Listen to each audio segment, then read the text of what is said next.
asking about private money lending. So we have Anne-Marie Rogers. She is our sales officer, and she is going to be going through private money lending with you guys today on how to utilize that with IRAs. There's a lot of really good tips and tricks for this particular class. So really stay tuned, make sure you're taking notes, but we're going to take a couple minutes just to get everybody logged on. And so I'm going to run through just some of our announcements real quick. And then I will make sure to put those links to you guys in the chat box and comment section below. Throughout this presentation, though, make sure that if you do have questions, utilize the Q&A box on Zoom, or if you're viewing from YouTube or Facebook, make sure you're also putting in those comments, those questions throughout the presentation, and I'll be able to ask those questions to Anne-Marie at the end. So make sure if you do have questions, utilize that resource for you guys. So we're going to kind of quickly run through some announcements while we're kind of waiting for more people to join. So as you know, we do these weekly webinars about 3-4 times a week.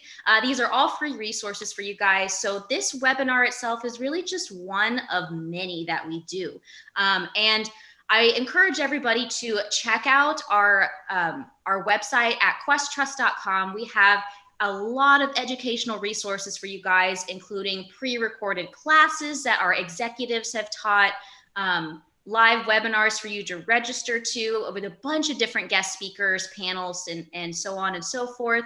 And then also we have a YouTube channel that is really exclusively for you guys, for clients and non-clients alike, but it's a bunch of education about IRAs, what to do as far as investments are concerned, creative real estate strategies, and then also all of these webinars are streamed directly to YouTube and post there too. So you can always play back on YouTube as well. I'm going to be putting these links for you guys, so make sure you're subscribing to our YouTube channel and checking out our education. I want to make a couple of notes real quick of some events we have coming up soon. So if you are free from 12 p.m. to 1 p.m. Central Time this Saturday, we have Tracy Z. Rui. She is going to go over, about notes and whatnot. So I'm going to put that link in the description below.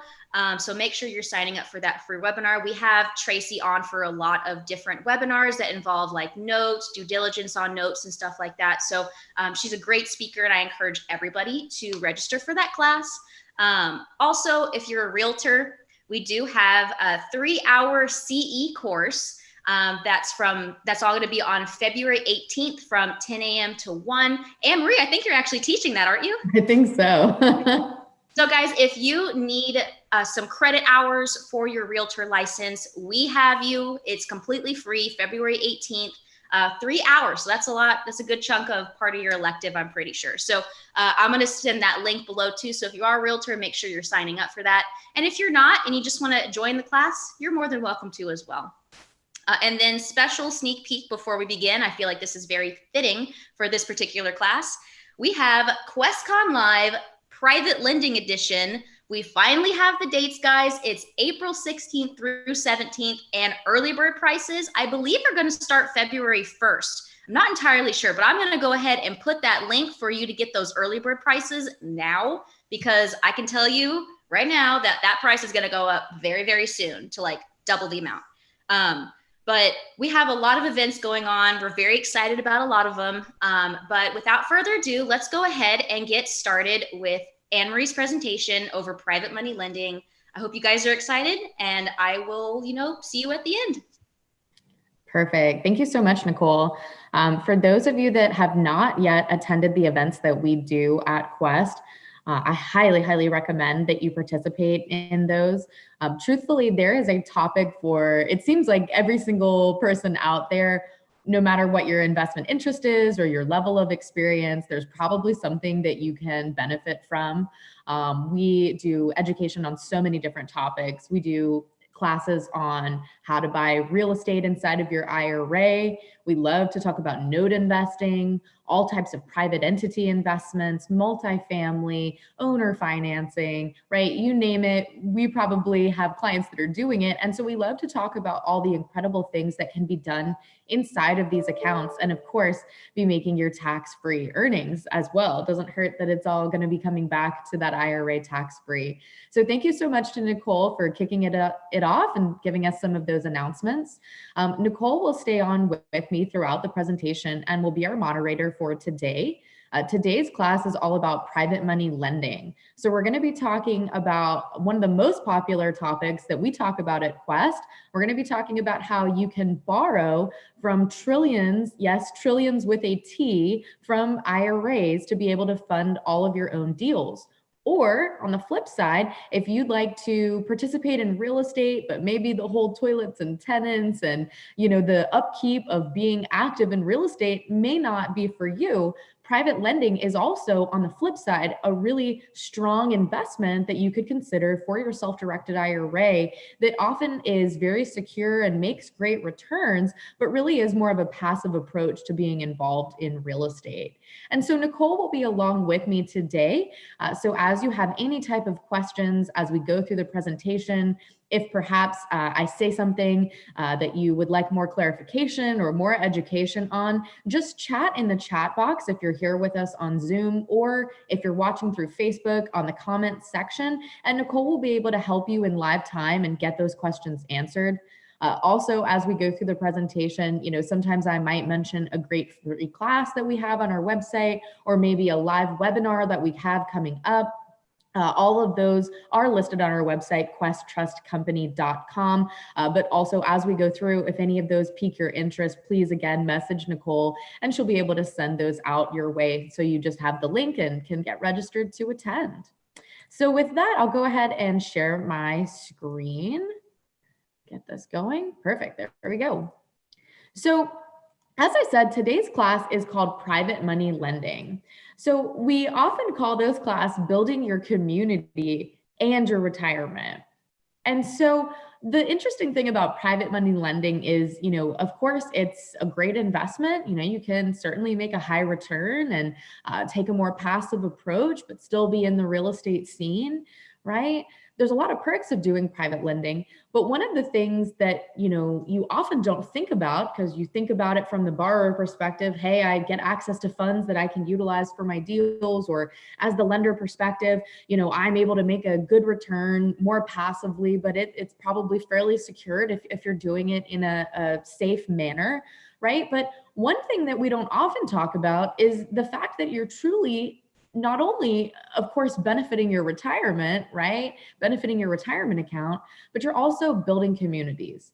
Oftentimes the investments that we see at Quest in the private lending space are one investor who's lending funds to another investor, perhaps with a different interest, right? So one person's IRA that wants to do private lending is lending their IRA to another individual who perhaps is interested in doing fix and flips, right? Who perhaps is interested in doing, I don't know, a buy and hold, but doesn't have sufficient funds to be able to do that, right? But what we don't talk about as much is the fact that you actually have the ability to not only make some money and improve your potential retirement earnings, but also the fact that simultaneous to doing that, you're truly building communities, right? We're lending funds from IRAs to investors that are going out there and they're buying, you know, probably not a beautiful house, right? They're buying that fixer-upper. They're buying that eyesore in the neighborhood that everyone drives by and they see it and they look at it and it's run down, right?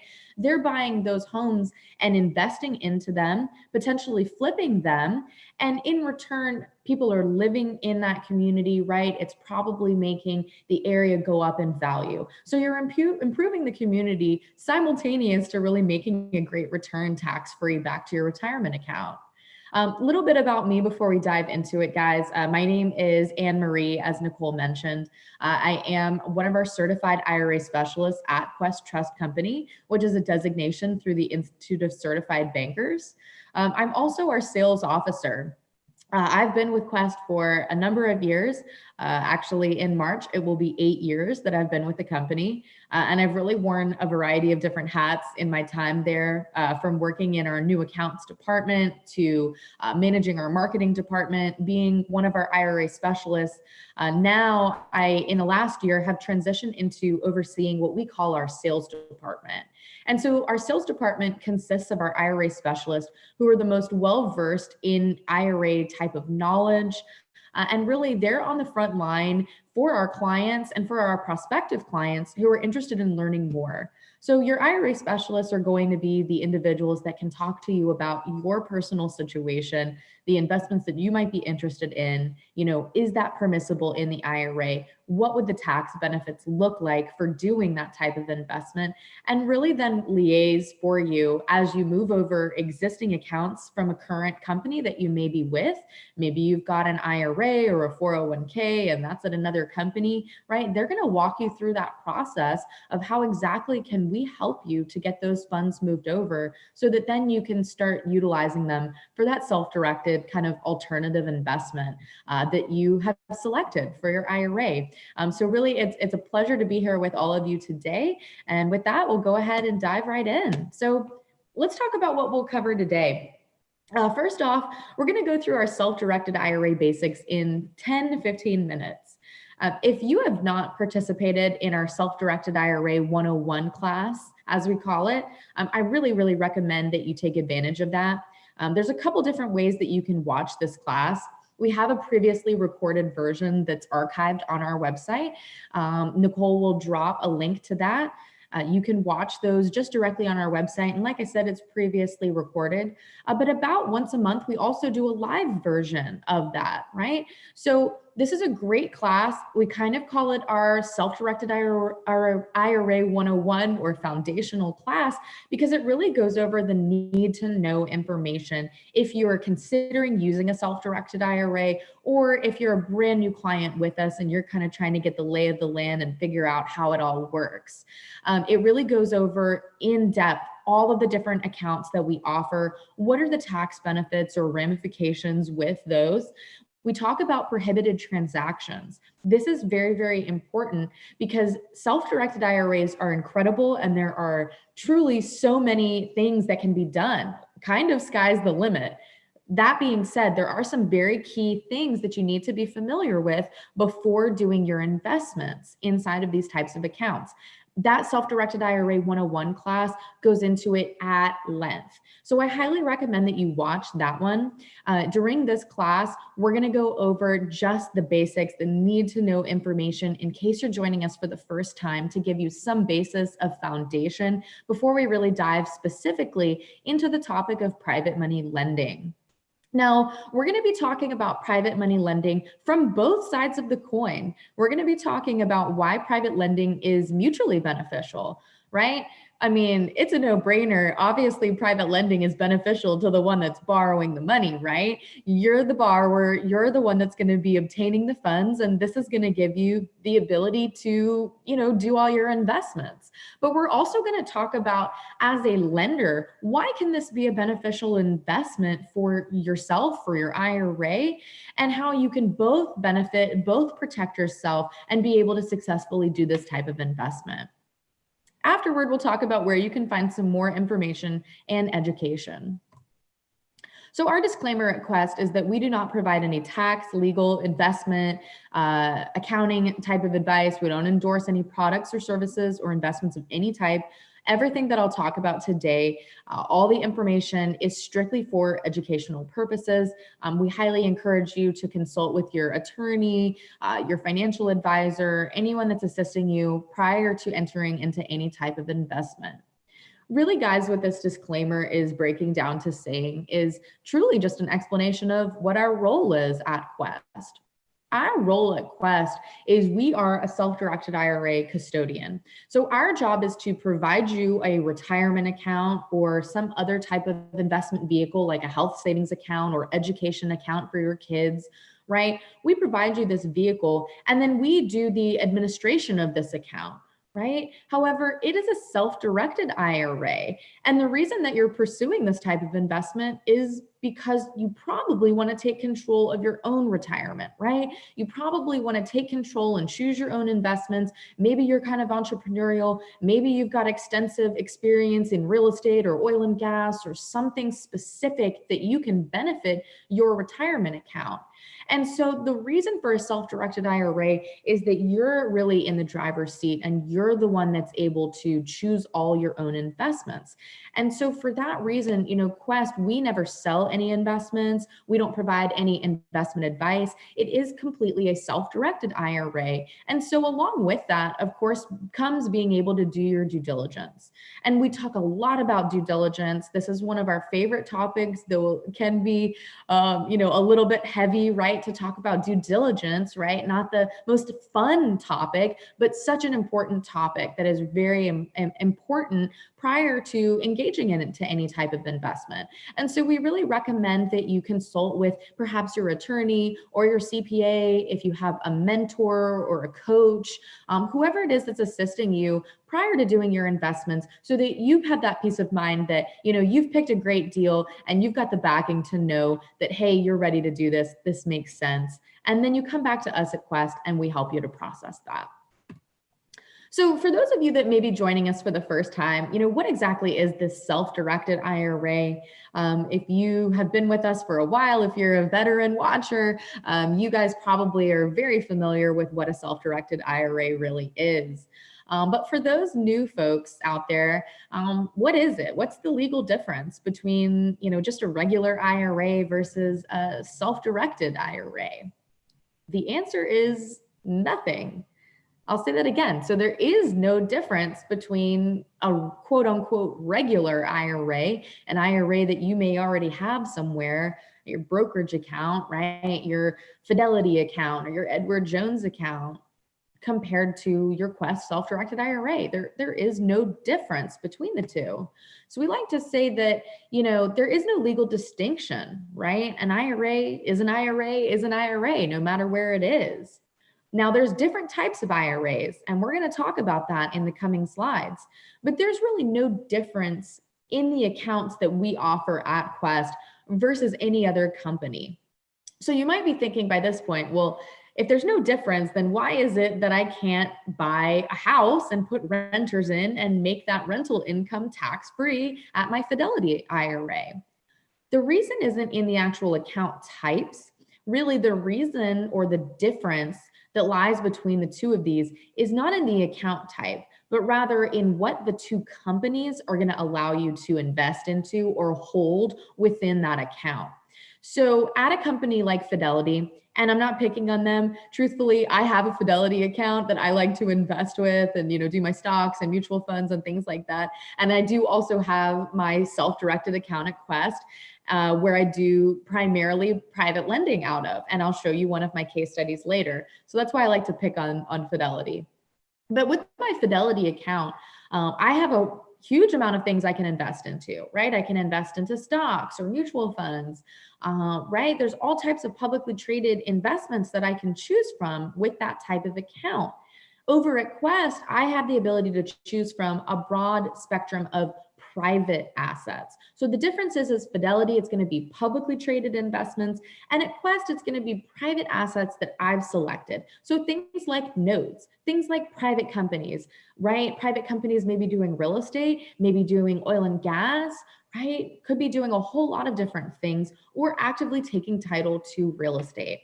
So remember, guys, if you've already got an IRA somewhere, all of the rules that you know about these accounts, right? Is it tax deferred? Do I get tax deductions, right? All those different things that you guys know about, those are the same no matter what company that you go to. The difference is that with a Quest self-directed IRA, you're going to have the ability to not only choose your own investments, but the investments that you're going to be choosing are going to be in that alternative or private space. So why would you want to do it? Well, you guys are already here, so you've obviously already identified a reason that you think that self-direction is a good fit for you. But a couple of the key things that we like to talk about, first off is diversification. Certainly we've all heard this before. if you've ever met with a financial advisor, you know, they're of course going to give you the good advice to diversify, right? And if they're telling you something else, then, you know, you need to grab your bag and your little folder and run out the door, right? Because we don't want our eggs all in one basket, right? We need to be diversified, because if we're completely invested into one asset, right, and something goes south with that, then that's going to create a problem. So we want diversification to really mitigate our risk. The problem is that I think that the average American thinks that they're diversified. And it's funny because, you know, prior to COVID, you know, I was on the road close to 50% of the time. I love traveling, love doing the events and being out with, you know, all of the people that we come across in the real estate industry and talk about this. And so I've really had the opportunity to talk to a lot of people, not only in the state of Texas, but across the United States. And when you talk to people and you ask them, you know, are you diversified? What are you invested into? The majority of people will tell you, yeah, I'm diversified. Absolutely. Right? They'll tell you, oh, well, I've got a variety of different stocks. I've got some really high risk, but, you know, potentially high return. I've got some more secure kind of blue chip stocks. I've got my mutual funds. I've got my, you know, CDs or bonds or annuities, my kind of fixed rate return options, right? So it sounds good on the surface, right? They've named all these different things that they're invested into. What's the problem? What's the problem? The problem is that you might not be as diversified as you think, right? A lot of those investments that I just mentioned are all really in the publicly traded space, right? They're kind of on one side of the coin. And so in our opinion at Quest, you need to have those types of investments, absolutely. But in addition to that, in your portfolio, you also need to have some of those alternative types of investments too. Your real estate, your notes, your private companies, right? Because that's what's going to really allow you to mitigate your risk, is to have your foot in both sides. The second thing that I love to talk about is the tax benefits. I mean, this is huge. Whenever you're investing with a self-directed IRA and you begin making investment profits, right? So I lend money and I start getting my interest income, or I buy a house and I put in a renter and I start getting my rental payment, or I flip a house in 6 months and I sell it for a profit. No matter what your investment is, right? As you begin generating those types of profits, those earnings are going back into your IRA and you're not paying taxes on those.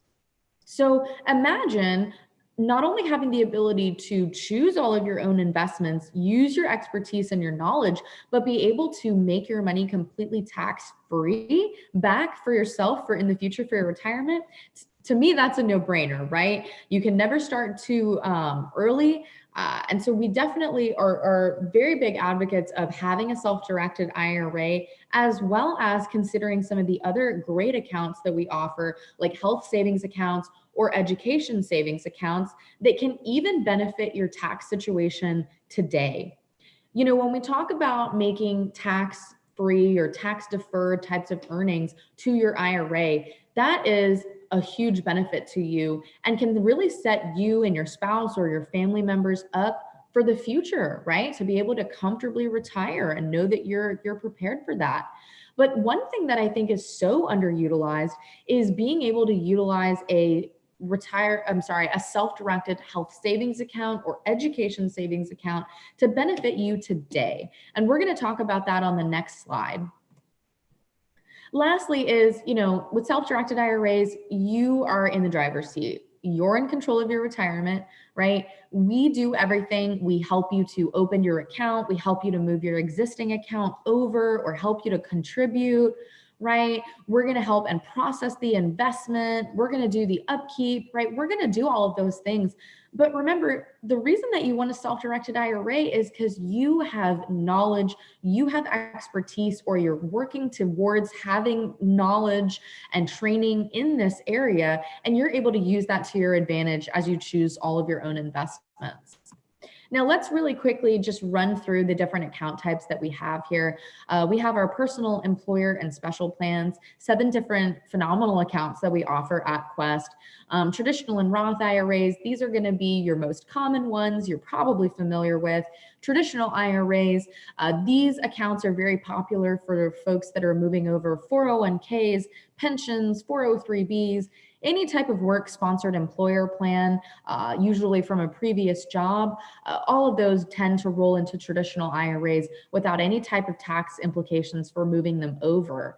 So that's great. If you've got one of those types of plans, I definitely would consider doing a consultation with one of our IRA specialists to talk about how you can potentially begin moving those funds over into a traditional without any taxes, and then start making what's called tax deferred earnings. So as I do my deals, my money goes back in my traditional and I don't pay any taxes on it until one day, hopefully when I'm in a lower tax bracket in my retirement years, you would then pay taxes on that money. Conversely, that Roth IRA, this account is so popular. Everybody wants to talk about this one when we talk about self-direction, because unlike the traditional IRA, your investment earnings are growing essentially tax-free. With the traditional IRA, you're deferring your taxation, which is a great benefit. But eventually one day, Uncle Sam will be there to take a cut as you take those distributions out. It doesn't work like that with a Roth IRA.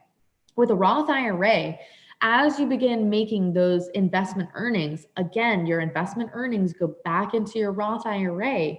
The difference is that when you get to retirement, your distributions are not taxable. They're completely tax-free. So imagine the earning potential over a lifetime if you're investing in a Roth IRA that's creating a completely tax-free nest egg for yourself. This account is great. There's a lot of phenomenal, benefits of all of these. Roth IRAs are a very popular type of account. We love to talk about these.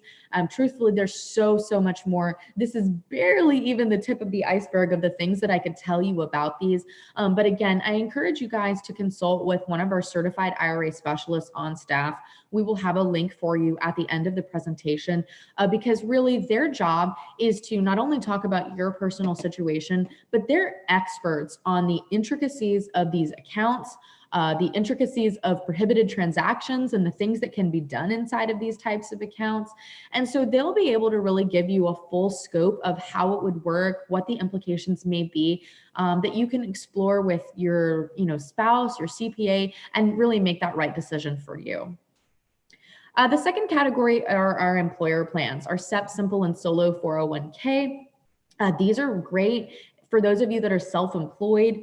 You're looking to possibly make very large contributions to these, upwards of 55 to in the 60,000s per year personally, right? These plans are really for you. And we have a class that we teach that is solely focused on these types of plans. So if that sounds like of your interest, again, just drop a message to our moderator, Nicole Faniff, who's along with me today, and she can get you taken care of.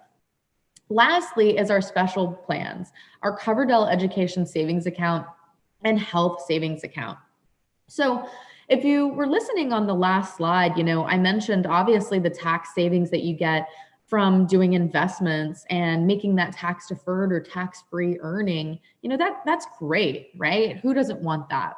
But I think, like I said, one of the most underutilized things is being able to benefit today off of these investments, off of this money, right? And that's exactly what these special accounts do.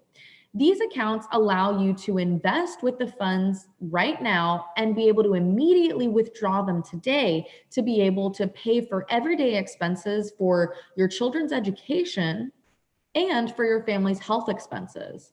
The way it works is with a Coverdell, you can set up the account for each of your children. You can do investments inside of this account. You can partner them all together. You can even pool the money together along with your account and begin having money flow back into that Coverdell that you immediately withdraw to pay for their education expenses. So it can pay for their tuition. It can pay for books. It could pay for school supplies. Maybe your kids are at home and doing distance learning still, right? Maybe they, need some headphones, or they need some notebooks, or they need, you name it, right? Whatever they would need in terms of school supplies, all those things can be paid for. If your kids are at home doing distance learning, or perhaps they're simply coming home and doing homework and having to use the home computer, right? Chances are, what are they having to do? Use Wi-Fi. These are small things that you can begin paying for with not taxable money, not money that you make at your job that you're taxed on and then you pay your expenses, but rather that you can begin paying for these sorts of everyday things with tax-free money, money that you've put into the Coverdell, that you've invested, earn tax-free money, and immediately withdraw for those educational expenses with absolutely no taxes paid. The HSA works in the same manner, except that you're paying for health expenses.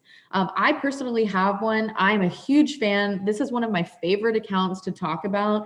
The HSA is great. As you make deposits into this account, you get a tax deduction, right? You're getting money back for saving for your health. I like that. But of course, the even better feature of it is that any of the investment earnings that you make in the account, again, they can be immediately withdrawn. You don't have to wait till retirement. You can start paying for your health expenses right now, again, with tax-free money from your investment earnings, right? For me, I've had one for almost the whole time that I've worked at Quest, and it works very well for me. I wear contacts, I wear glasses at night. I'm able to pay for those things annually completely from the HSA. If I go to the dentist, need to get any work done, right? If I need to buy medications, right? Just your average Tylenol or Advil, all the way up to the prescription medications, vision, dental, surgeries, right? All types of medications and numerous other things that can be paid for, again, completely tax-free. So you can see how all of these accounts are very beneficial.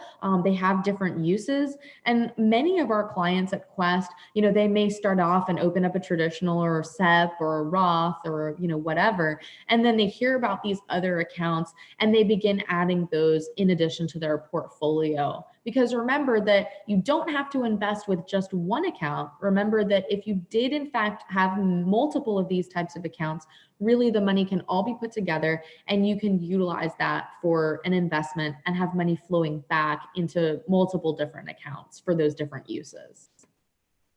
So what can you invest in with a self-directed IRA?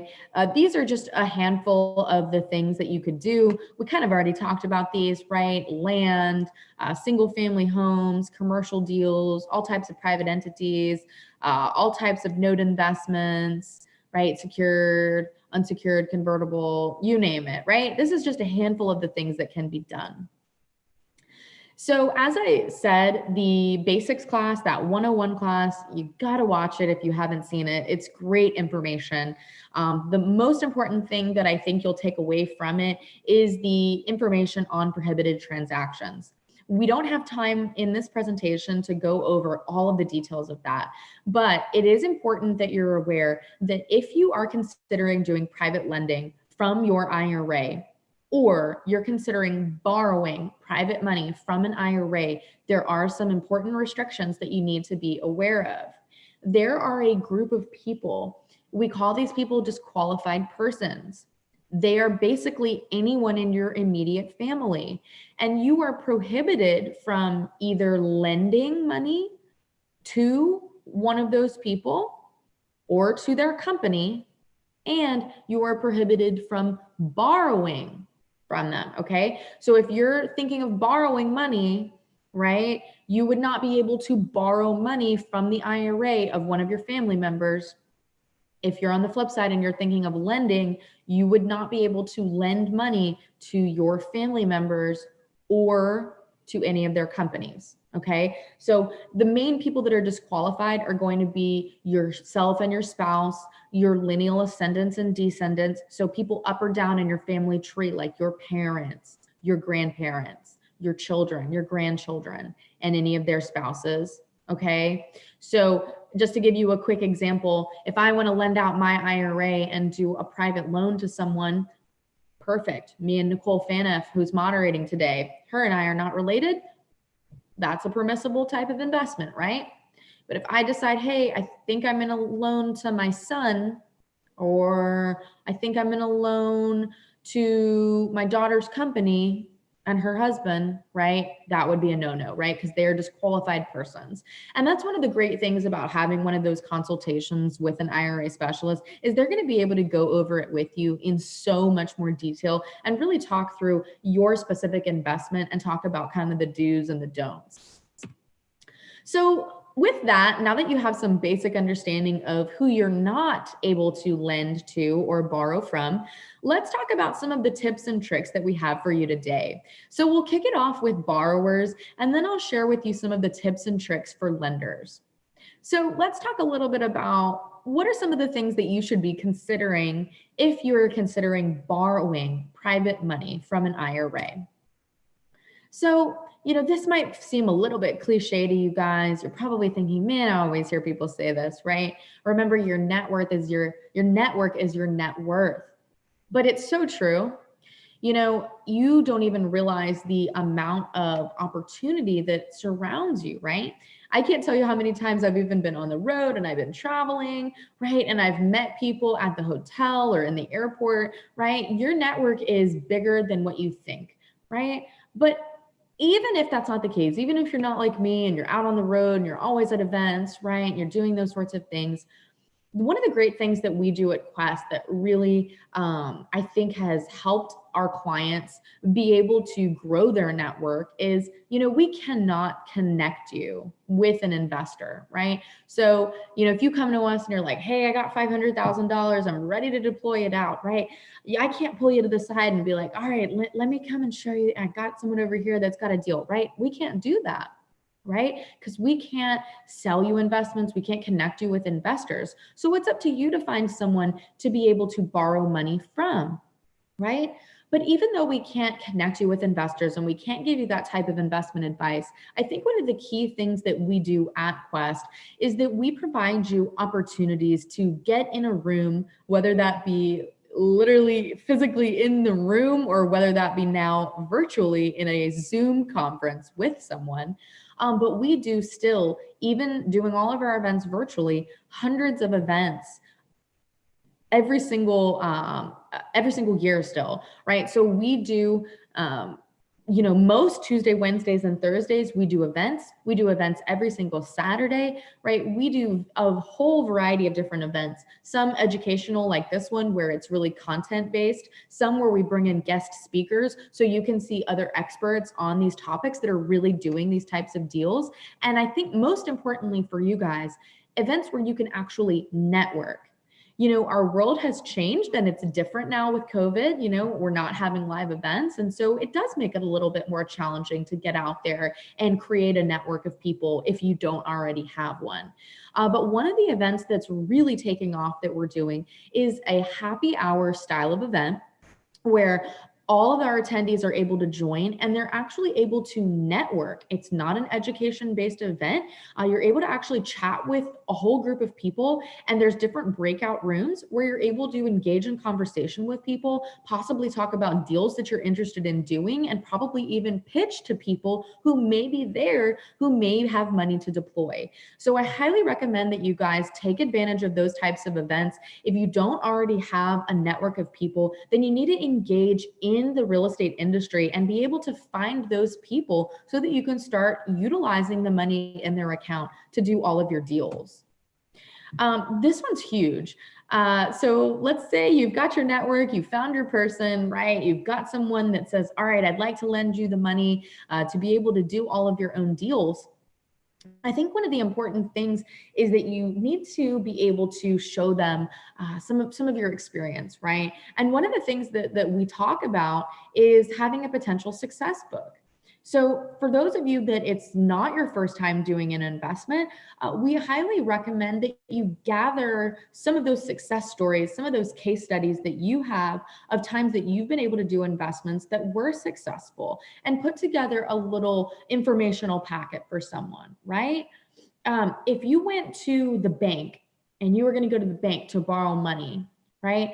The bank's going to put you through a ringer, right? They're going to want to know your credit. They're going to want to know, all the money in your bank account, your spouse, right? They're going to know all this information about you. It doesn't quite work like that when you're borrowing from an IRA because it's a person-to-person transaction. So you need to have something where you're able to show, hey, this is my experience level. Hey, this is why you may want to lend to me, right?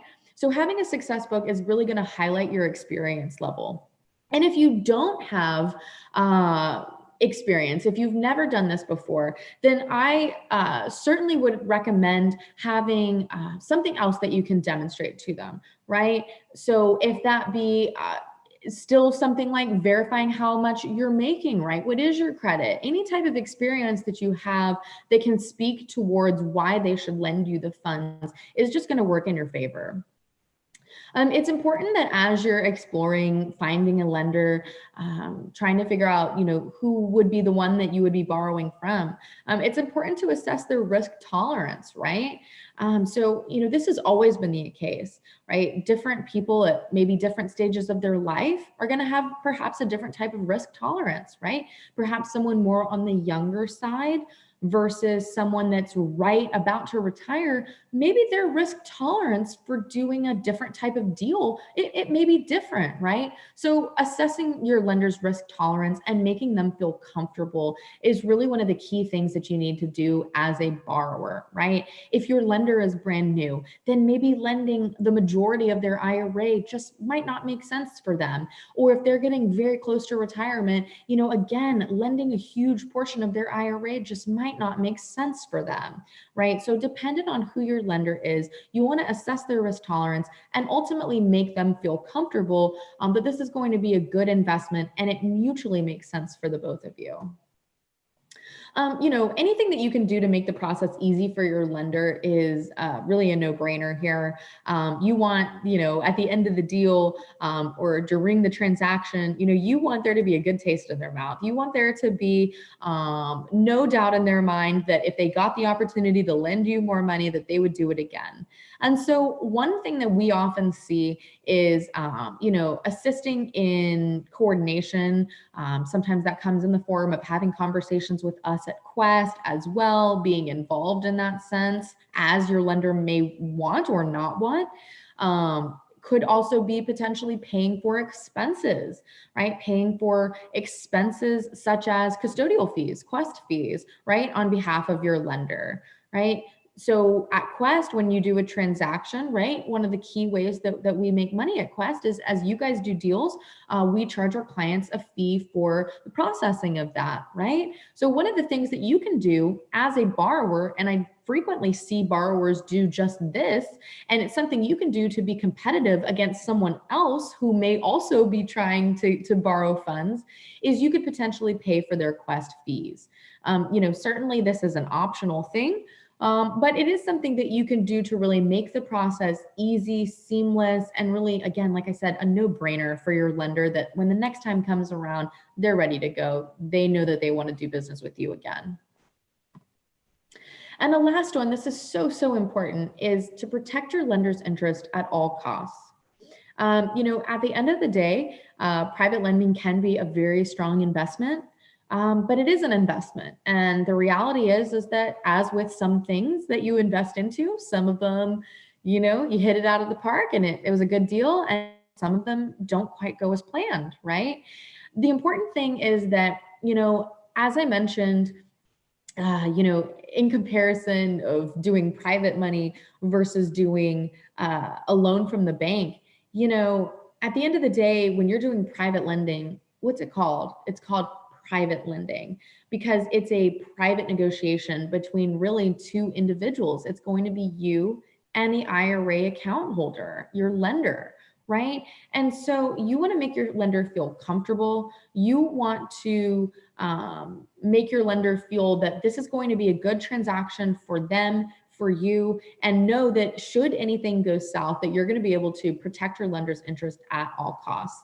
At the end of the day, private lending is a private type of negotiation. And so your reputation is really of vital importance. So your lender knowing that their interests are going to be protected at all costs, if something goes south in the deal, that you're going to be, good for the money, right? You're going to be the one that's taking care of them in the end, is really going to probably make them feel a lot more comfortable with doing that transaction with you, especially if there are someone that you haven't had extensive experience working with beforehand.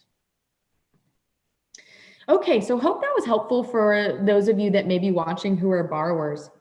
But let's talk about some of the tips and tricks that I have for the lenders. Some of the borrower recommendations are a little bit more, conceptual, right? They're kind of, good rules of thumb. But some of the things that I have for the lenders are really more hard and fast types of rules, really things that you need to seriously be considering and protecting yourself. Because the reality is that if you're using your IRA like a bank, you need to think like a bank, right? You need to be protecting yourself and making sure that this is not only a good investment, but that you're protected, should anything go wrong.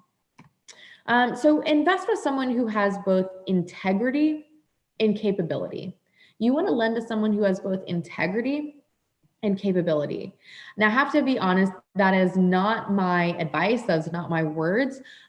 They were so impactful for me. I heard someone who is a lender here in Houston, and he was presenting at an event, and someone raised their hand and they said, I have no experience. I don't have a success book that I can make, right? Would you lend to me? What would make you lend to me? And he kind of paused. He thought about it for a minute. And he said, I would invest with someone who has both integrity and capability. And I just thought that was really succinct, but such a powerful way of describing it. So, of course, you want to invest with someone that has the capability, right? You want to invest with someone that's going to have the ability to be able to get the job done. So if you're lending to someone that's going to flip the property, they need to be able to what? Identify a reasonable property to do this, right? Identify, what is the rehab cost going to be? Identify, contractors to do the work, right? Get the job done, make the payments on time, right? All the moving pieces, all the balls in the air, right? You want someone that has the capability. But I think one of the really important things that you need to consider as a lender is you want to invest with someone that also has integrity. Because a lot of times when something goes wrong, you want to be with that type of person that's going to have that integrity, that's going to make you whole in the end, that's going to take care of you. Because it's great to think about those home run deals, things that are going to go really well. But I always like to say, hope for the best, but plan for the worst, right? So you want to have someone that's going to have that integrity, that's going to take care of you, right? You're lending your nest egg, you're lending your retirement account to this person. And so you want to make sure that they're going to not only be able to get the job done, but in the event that something goes bad, you're dealing with the type of person that it's going to still be okay. And you're going to be able to still engage with them and transact with them in a manner that works, right? Really important is, as you have found someone to lend your funds to, you want to consider the state's usury rules, right? This is really important. It varies from state to state, but basically whatever state that you're operating in or you're lending in, right? You need to consider what is the max interest rate or max points that you're able to charge for that. If you are in the state of Texas, it's 18% here. If I did a loan with Nicole and we decided that we were going to do 20%, for example, it's not like I go to jail for doing a 20%, interest rate with Nicole. But what can happen is that if she stops paying me back into my IRA, right, she could possibly say that this was a usurious loan. And that could come back to hurt me in the end and could almost, in essence, potentially help to void our contract, right? So this is a serious thing that you want to consider depending on where you're lending. It does vary state to state. Assess the property value. You want to be able to assess the value of the property that you're lending on, be able to assess what are the, fix-up costs going to be, you name it. You need to be able to assess those types of numbers to make sure that your borrower is providing, accurate type of information. And if you're not familiar, if you're not a real estate pro that can go out and value something or know, hey, that rehab cost that you shared with me, and that sounds a little on the lower side, right? Then use professionals that have your best interest in mind. Of course, closing at a title company is very, very important, and requiring insurance, right? And not only requiring insurance, but also requiring insurance that's going to be for the name of your IRA. So just to give you a scenario, if I lent my funds to an investor and the property burned down, when the insurance company would be paying out, I would want them to pay my IRA back, right? Because my IRA is the one that's lent those funds to do that, right? So really important there. And of course, collecting monthly payments. This is not a requirement, and we see different types of scenarios at Quest, but collecting monthly payments is a good rule of thumb because it allows you to keep a regular pulse on what's going on with your borrower. If you're not collecting monthly payments from them, you may not know if something's going south, right? If you're collecting monthly payments and you start seeing that someone is paying a little bit late or they've missed a month, right? That's your, tip. Hey, something might not be right. And lastly is don't lend on something that you wouldn't be happy to own. Going back to that original point that I made is you want to hope for the best, but prepare for the worst, right? Don't lend on something that you wouldn't be happy to own. What is the worst case scenario? So the worst case scenario in many scenarios is that your lender stops paying you back, right? Your borrower stops paying you back, but chances are you've done a secured loan, meaning that the collateral is going to be that property, right? And in the worst case scenario, your IRA's recourse, because your borrower is not paying you back for your loan, would potentially be to foreclose and possibly take ownership of that property and then perhaps do what you want with it, right? Sell it if you don't want it, right? Who knows? Put in renters, flip it, whatever you want to do with it, right? But it's important to not lend on something that you wouldn't be happy to own at the end of the day, right? So if you live in the state of Texas, it might not make sense for you to loan money to someone for a property that's in New York, right? Because if something goes wrong, one, do you know the New York laws, right? And number two, do you want to be flying up there to figure out things with the property there, right? Do you want to be flying across the country to go and deal with your investment property? Maybe you do, right? But it's important to lend on something and think that in the worst case scenario, would you be okay that if you had to take ownership of that actual investment rather than a loan, right? Would that be something that you would want to do? So again, the worst case scenario can sometimes end up being the best in the case of your IRA. What could happen is that you end up foreclosing, right? Obviously, not a topic that anyone wants to really talk about, but this can be the best scenario in the sense that you have some recourse, right? You're not going to just lose your retirement account or your livelihood, right? You would be able to foreclose and take back ownership of that property. Now, again, the foreclosure process varies significantly state to state, right? But in the state of Texas, this is kind of just a little bit of a rundown in terms of the procedures. So Texas law requires that the lender would send the borrower a letter of demand. Now, in this instance, the lender is the IRA, right? So what would happen here is chances are you would call your attorney up, right? Who's helped you already draft the documents already, right? And you would have your attorney send your borrower a letter of demand. You're required to have at least 20 days in there for them to pay. Hopefully that gets them off their butt, right? And then they pay and they begin, continuing to pay on a monthly basis and everything picks up. That's of course always the hope. If that doesn't happen, and after you send the letter of demand, you don't hear anything or they're not going to be able to move forward, right? And make those payments and the deal's going south.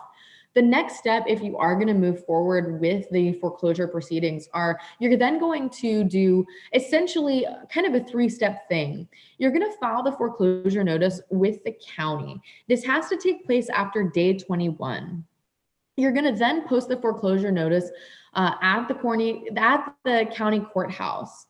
And lastly is you're going to then send a formal foreclosure notice to the borrower again after day 21.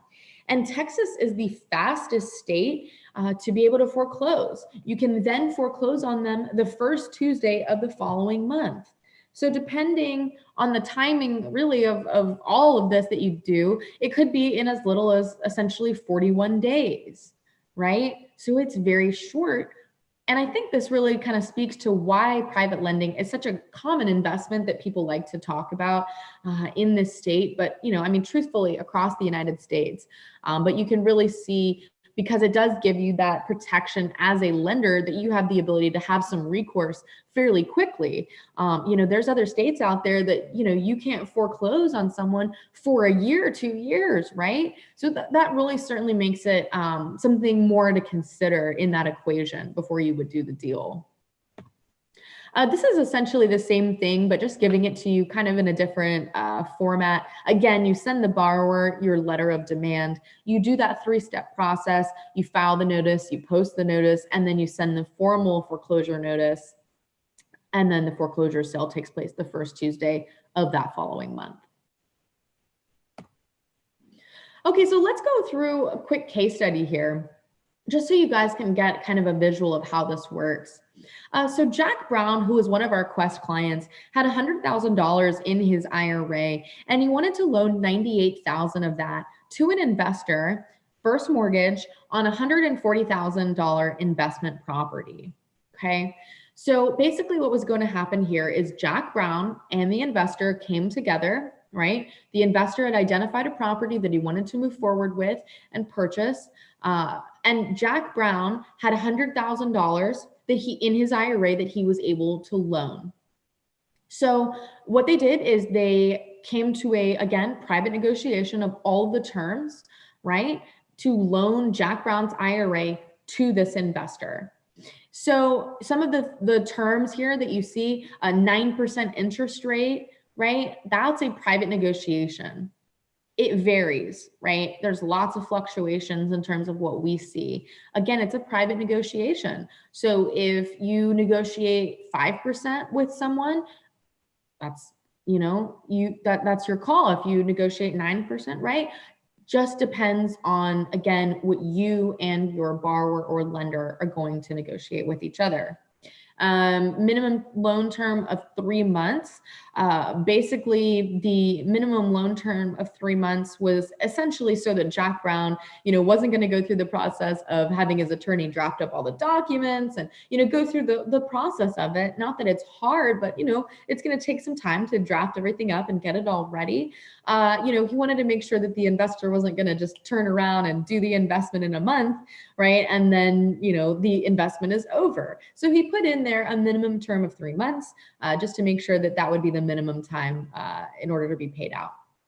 And then lastly, the borrower did pay all of the legal and the custodial fees.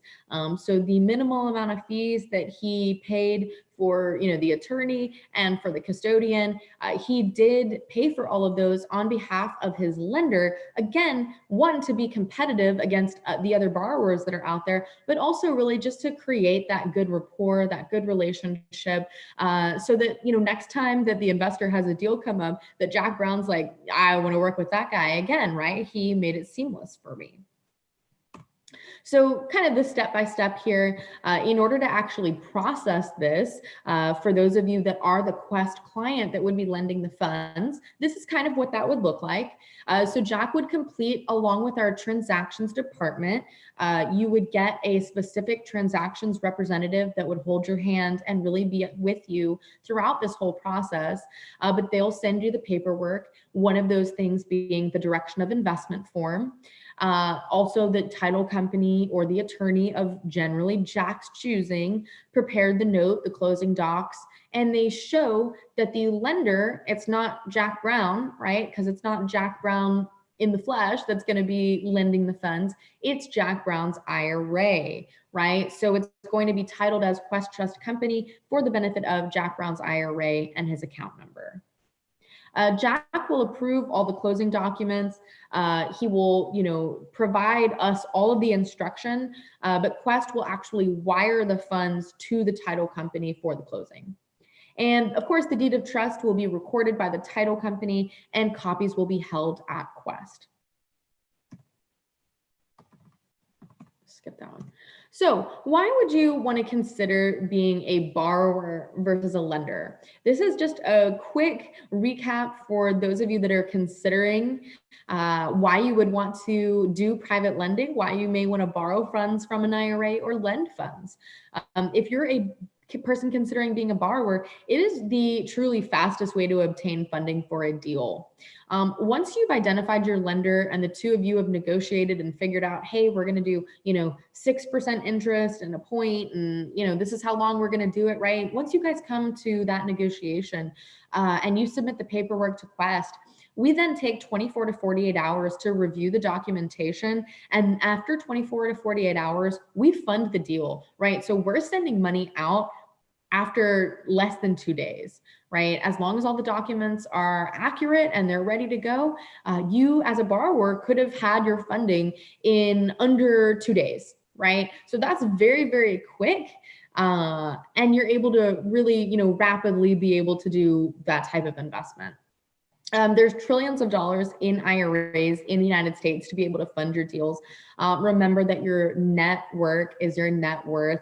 Again, plug for the classes that we do. No matter where you are located in the United States, those events are available to you. You may find an opportunity to borrow someone's funds just by going to one of those. And if nothing else, just learn more about the many things that can be done inside of these types of accounts. As a borrower, you've got the ability to negotiate the terms of your loan, which is great. You get a say in all of the terms, right? Because again, it's a private negotiation. You're not dealing with an institution in the same way. As a lender, if you've got lack of time like I did, if you travel, if you're busy, right? Lack of time is a really big reason why I see sometimes people wanting to do private lending, right? Once the documents are drawn up, once your funds are deployed, you kind of just sit back and you're collecting those monthly payments, right? So it tends to be a nice way to be involved in real estate more passively. You really don't have to have a huge amount of real estate experience to lend because you can hire professionals to assess the value of a property or to look at the rehab costs, right? You just have to have a team of experienced professionals on your side to be able to safely and securely engage in this, right? You have the ability to control the terms of your investment. Again, on the flip side, you get to have a say of what your return could be. And all things considered, secured notes can be a relatively safe investment, right? If you're doing it where, it's secured, then you do have some recourse. And of course, no toilets and tenants, you're essentially just getting that easy monthly mailbox money. So what can Quest do for you? As we talked about throughout the presentation, we can help you grow your wealth completely tax-free in a variety of different accounts where you can be saving for retirement as well as paying for tax-free things today for education and health expenses. We provide valued ongoing education to keep you on course, as we've talked about extensively throughout the presentation. Access to networking opportunities, and fast and friendly service with absolutely no expedited fees. Our 24 to 48 hour time frame, that's standard no matter who you are or how much money that you have in your account. We never charge you an extra fee to move that quickly. We are investors. We are founded as a company by investors, H. Quincy Long and Nathan Long. So we really understand what it takes to be able to do real estate. And we know that you have to have that fast service and of course that great customer service. So this is my contact information. My name again is Anne Marie. This is my personal email here, annemarie@questtrust.com. Please don't hesitate to reach out to me if you have absolutely any questions. If you'd like to set up a call, even with me directly, I'd be happy to do that with you. I also have our email address as well as, our website, as well as our phone number and some of our social media pages too. Now, one quick thing before I hand it back over to Nicole is I wanted to promote not only our QuestCon event, but also an opportunity that we have for those of you that have not yet set up an account. For those of you that have not yet set up an account, or if you are an existing account holder and you'd like to set up perhaps an additional account for a family member, or perhaps an additional account for yourself, if you open an account, we will give you a free QuestCon ticket.